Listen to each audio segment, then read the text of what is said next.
Hello, and welcome to Accelerating Your AI Journey. I'm your host, Alexa Carlin, and today we're talking about two topics at the top of every business leader's agenda: AI and sustainability. Specifically, how AI is helping organizations improve their sustainability efforts in ways never before possible. Joining me today is Marshae Mansfield, Vice President and General Manager of Global Accounts at Lenovo. Welcome. Thank you, Alexa. Happy to be here. Yeah, so happy to talk to you about this topic. So just tell us a little bit about yourself. Sure. I have been in technology for the better part of 30 years with both IBM and Lenovo. So currently, as you said, I'm responsible for our global account business. So if think of it as the Fortune 350, our top accounts across the globe, which can be quite complex, dealing in multi-country geographies. But it's cool stuff, and I love every day of it. Yeah, that's awesome. So, what inspires you about sustainability? Yeah, well, I have 3 children. So, of course, in my heart, you wanna do the right things for the planet and for the people and all of those kind of things. But, being in technology as long as I have, I also can see the impact over time that manufacturing plants and technology and energy and all of those things kinda work together. And, fast forward to AI and how much energy that creates and how much power that brings to the environment when you combine sustainability with innovation and figuring out how to make those work together. It's on the top of every company's mind today. Yeah, well, I have twin boys, so definitely, sustainability is very important to protect our planet. So, you said it's on the top of every conversation. That's a good thing. That's a great thing. So, what are some of the specific things you're hearing from your customers? Well, as I was saying before, the great thing about AI is that it allows you to be more efficient. It allows you insights into your business that the planet has never seen before. Mm. But with those computations in those large data centers, it requires a tremendous amount of energy. Mhm. How do you cool those? The cost of cooling some of these. So then you have to look at, okay, how do I do things differently? And how do I, if I'm a CIO, and most of them historically have been about an end user experience. So you give them a great laptop and they use it and they have a great experience because it works and it provides the information that they need.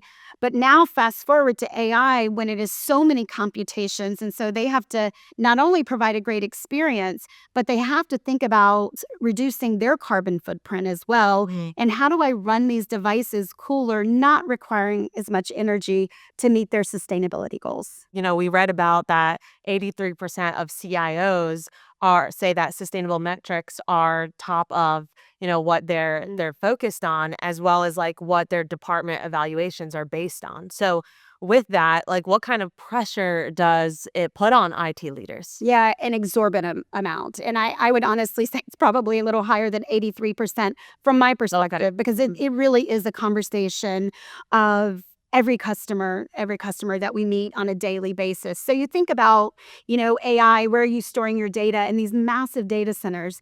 Then they get the opportunity to be creative and imaginative in their environment of how do they power and cool these systems with things like water that historically would never be included in a data center environment because it's too risky. But now with some of the controls, and again, their KPIs, and they're evaluated on how they're meeting their sustainability targets, they really have to think about everything from how is this packaged and shipped to me to after 3 to 4 years, how do I dispose of it in the best manner possible? And that's what, one of the fun things about my job is Lenovo offers some great solutions in that area that, we can go in and be advisors, not just providing one point of the life cycle of a device. We can really help end to end. Oh, so you have consultants that go in and really look at every single pinpoint to help these IT leaders meet those metrics. We absolutely do. Okay, very cool. Absolutely. And there are some tools that, that we have come up with that we use internally. One that's coming top of mind because manufacturing plants are energy intensive, and making sure that the goal is still, reducing Lenovo's carbon footprint. As I said, we have goals, sustainability goals internally as well. And to have AI powered tools to be able to look at environmental social governance and be able to bring that data back in house so you can make data-driven decisions, which, instead of sometimes going with your gut is good, but when you're talking about plants all over the world and stuff, data really drives the behavior, Right. which is good. That leads to a question I was going to ask a little bit later, but we'll talk about it right now. Can you share some examples of how Lenovo is using AI to produce more sustainable outcomes? Sure. Yeah, that was just one example with the plants. Mm. We also look at, COVID brought technology in the hands of pretty much every person on the planet, and a lot of, school systems, health systems as well. So when you look at the life cycle of that device, you look at how are those recycled? How are we, Lenovo, looking at, bringing parts and stuff back into our environment and be able to, refurbish those machines to make them to extend the life cycle of that. So we're not creating new components that, the tools that we have internally can help us, as well as help customers be able to make those decisions. Yeah, it's very It's exciting. exciting. Yeah, I think that's what people need to focus on because obviously there's a lot of talk about how much computing power it takes, right? What the carbon footprint and a lot of negative things, even just the human to human interaction or job loss, some people believe. And so I love that you're focused on like, look at how exciting it is, look how fun it is and all the innovation and how we can make life better. Right. Yeah, but And you have to get on board, right? Because it's here, it's coming, and there are a lot of valuable things that technology and that we can do for customers. Whether you're in an healthcare environment and you're trying to diagnose a disease by looking in the brain and looking at all these computers. Whether it's in a child school system and they're using the technology and they're doing predictive analytics and all of the things that it's teaching, and then this generation going into the workforce, working for companies that are sustainable. Most people that I interview today ask about our sustainability goals oh, and really? ask about what we're doing. They're very interested in it. And it is really a very socially conscious generation, which gives me hope going into the future that we all will jump on board and make sure that we're reducing our carbon footprint and creating a better place and a better world. Yeah, definitely. It's so crazy to think about like the things that our kids will be learning when I literally took a typing class. Yeah. I remember that in middle school, like learn how to type without looking down at the keyboard. Oh, exactly. Yeah, it's crazy innovation. Yeah, but if you look at most even 2-year-olds, the second they can hold a bottle, they're holding a phone. Yeah. So you look at this generation coming up, and then they're going to be the ones making these business decisions and coming up with these creative ways to not only provide a great experience and provide value for their company, but they're also giving back and thinking about ways that probably I wouldn't have done, Hmm. when I joined in technology in the early 90s. So Yeah. Wow. So we talked about, IT professionals are very focused on doing, following certain things to meet their sustainability metrics that their department's evaluated on. But what are some other benefits that they should be focused on regarding incorporating AI into their workplace? sure. Well, that's where the fun part begins because then you look end to end, right? Hmm. So they are looking at, okay, how is Lenovo shipping my, thousands and thousands of computers? I mean, these companies are literally purchasing tens of thousands of computers and massive data centers. So then you look at transportation. Are you doing air? Are you doing boat? What kind of savings can I recognize there?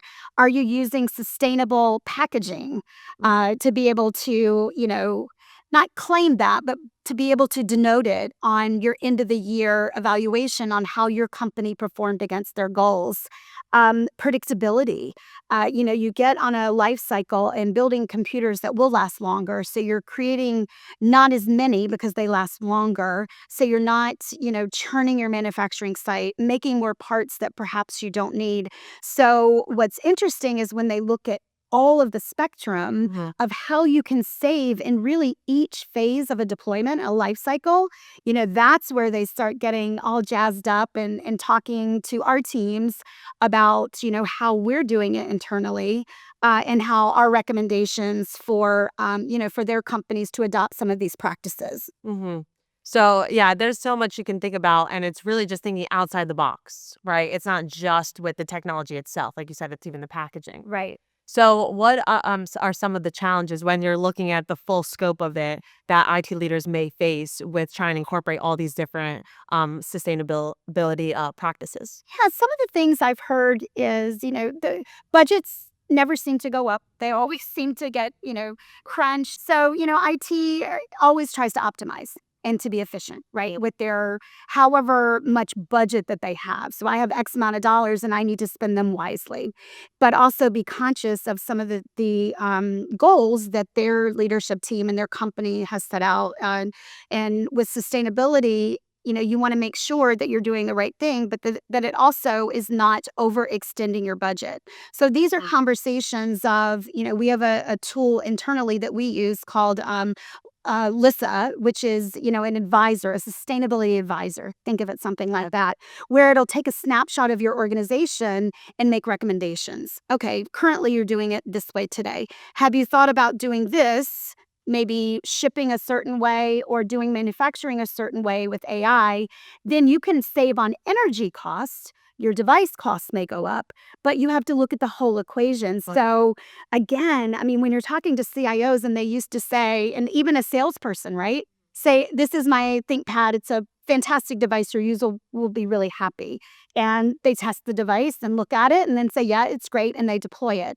Now they're having to look at a number of different things, and sustainability is one, kind of pillar in some of the things that they're looking at, a very important one. And like you said before, 30 years ago, this was not in a conversation when I was with a customer. Right. And we talked that AI is so quote unquote new, but really it's been in the conversation for a while now.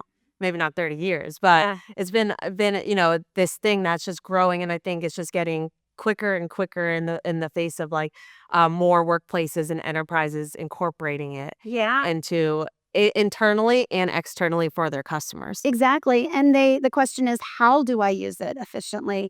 How do I do it to make the end users more productive? How do I put all of this hardware in an environment where a state, if you're in North America, may have rolling blackouts to make sure that you're cooling it in the proper way. So all of these things are kind of going through their minds, and part of what our team does, as I said before, is act as advisors, because Lenovo is going through this as well. We have, we have plants all over the world. We have, over 70,000 employees that, we have an end user experience with our device as well. As I mentioned, we have our sustainability goals. So some of this is you go through the journey together, and you find that we face similar challenges internally as well as talking to our customers externally, Right. which is why we're developing some of the solutions, that we were mentioning earlier. So, what are some areas in the IT life cycle leaders might not be thinking about when it comes to improving sustainability? Yeah, there's quite a few. And like I said, with everything that they have on their plate, certainly understandable that they may not recognize that if you ship, for example, by boat versus air, you can recognize X amount of savings. Some of the things we talk to them about are different personas. Perhaps you need a lower powered PC versus a higher, CAD based engineering PC. So if you do different personas within your organization, the energy savings can be quite dramatic, which is not only great for the bottom line of a company, but also environmentally friendly if you're not pulling as much power to run all these devices. Those are some of the big ones. We also talk about, how do you cool the data centers? And like I said, water has been coming up more and more as energy costs rise, as energy is more available in some places than others.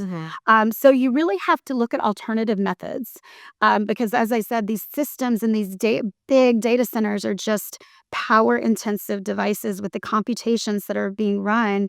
They really have to get creative. And that is honestly where you work together, because you may treat a data center in California, for example, very differently than you would treat a data center in Bangalore, for example. And what I love about my job personally is I get to see a lot of the different geographies and a lot of different countries, how they work together. And my team is present to be able to give that feedback to customers of, oh, I've seen it done this way. You may want to think about it. Or I've seen it done this way with water.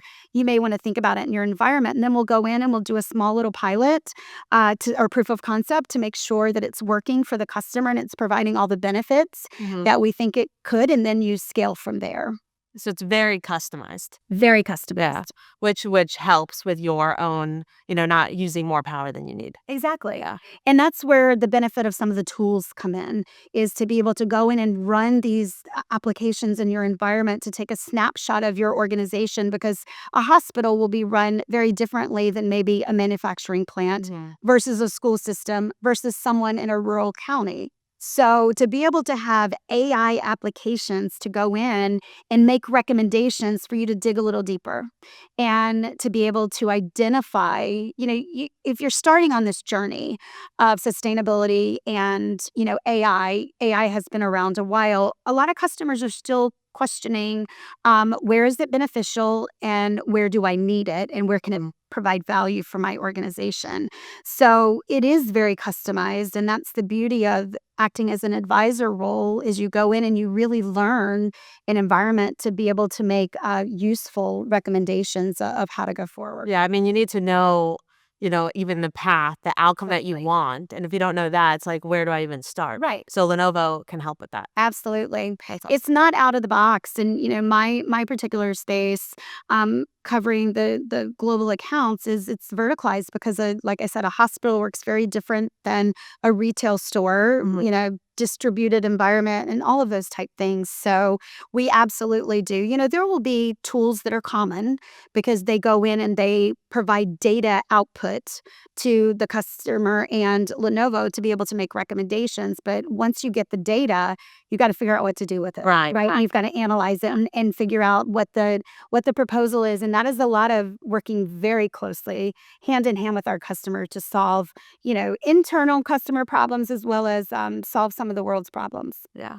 So 2 more questions for you. Okay. One is just, do you have any story of in your work, your personal work with utilizing AI, whether it's sustainability or it's something different, of just like some mind-blowing solution that you discovered by utilizing AI solutions, or something where it's like, wow, I never even realized this was possible? Yeah. We have there are a couple, but I think when I took this particular job about 8 months ago, and we have an automotive vertical. So there's some AI tools that can go in and predict failures in cars before they happen. They can predict quality. So there's a car company that I will leave the name out, but very famous for their quality. And so we worked together with them on how do I reduce, even though they were at 99%, how do I get it to 99.5% of when I deliver a custom car to someone, it will not fail. And based on an AI tool that we used, it could detect if a little sliver in a cord that went through the car could potentially fail. So it sent an alert saying, that is not, you should probably change this, even though it passed quality. There is a better than likely chance that it may fail, and then it increases your 99% to 99.5%. So stuff like that. And then working with retail customers of how do you, put people through lines faster? How do you make to-go orders more accurate based on AI and, all of that kind of stuff, which you'll probably see coming in the future, but we're working on with some people now. Wow, I need to know about that car manufacturer when we get off. And yeah, it'd be great to know, like, what is the line at my coffee shop, Yes. before I say, oh, what time do I need to leave to make sure I get my morning latte? Well, there's some cool tools out there now. Oh, really? On our Motorola phone, if a meeting gets canceled, there's an AI tool that can alert you that says your meeting was canceled. Do you want your latte at the Starbucks? I'll go ahead and place the order. And traffic is a little heavier on your normal route, and it will give you a recommendation of how you need to adjust your morning. It's a full assistant. It's crazy. Yeah, Full assistant. that's crazy. Yeah. Okay, last question. What does smarter AI for all mean to you? Oh, That's a big, bold question. I think personally, I see the effects that the next generation and my children coming into the workplace is having. They're starting to interview for internships. They're asking these questions. They're asking socially responsible questions. So for me and that generation, it's really cool. They grew up with technology, and I'm very much looking forward to see how they're going to change our future. From a technology standpoint, it's really amazing for me to see how we innovate with healthcare in customers to be able to really affect people's lives on a daily basis. And then we can turn around and affect an automotive customer of delivering a great experience to a customer. So for me, AI for all means individualized and customized. And everyone wants technology, but they may want to receive it and give it a little bit differently. And the thing I love about my job is we can create that. It's really cool stuff. Making the world a better place. Making the world a better place. Well, thank you so much. It's been amazing speaking to you and learning from you. Well, thank you for having me today. So again, I'd like to thank my guest, Marshae Mansfield, Vice President and General Manager of Global Accounts at Lenovo, for stopping by and talking with us today. And thank you for watching. Visit us online to learn more about how Lenovo can support your sustainability efforts while accelerating your AI journey on the road to smarter AI for all.